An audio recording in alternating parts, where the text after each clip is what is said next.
Everyone wants an easy recipe for baking when starting out. Here's one that you'll love, and it's called strawberry cupcakes.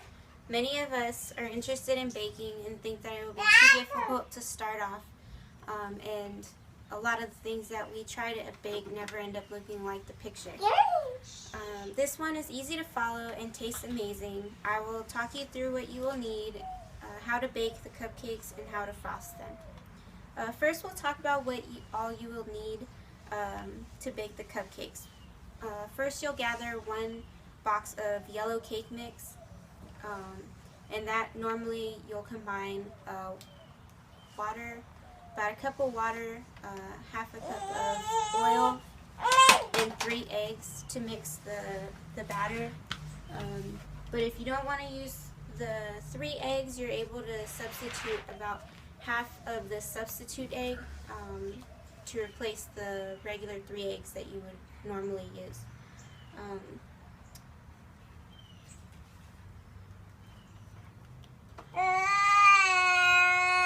You'll also need a fresh container of strawberries, 1 pint of heavy cream, and 3 to 6 tablespoons of powdered sugar. According to Huffington Post, using the room temperature ingredients is a better way to get better tasting cupcakes, because it's just it's easier to mix warm ingredients than it is to mix things that just come out of the refrigerator and they're really cold. Now that we've talked about all of what you'll need, we'll talk about how to bake the cupcakes. At this point, you'll have mixed the batter and begin to fill the cupcake liners in the pan. And try to measure it as equally as possible. Make sure to use caution when operating the oven, but also to keep in mind when using different colored pans, the temperature that you'll set the oven and how long you'll be able to leave the pan in there for your cupcakes to be done. So just make sure to check with a toothpick to make sure that they're either done or not getting overcooked. And also, depending on where you live, altitudes can change the times that you'll set your cupcakes and how fast they'll be able to actually bake. But according to Victoria Spencer of Martha Stewart, to ensure you do not overfill the cupcake tray, only fill it to halfway or 2/3 of the cup to ensure that the batter has room to rise while baking. Now that we've discussed what all you will need to bake the cupcakes and how to bake them, we will talk about how to frost them.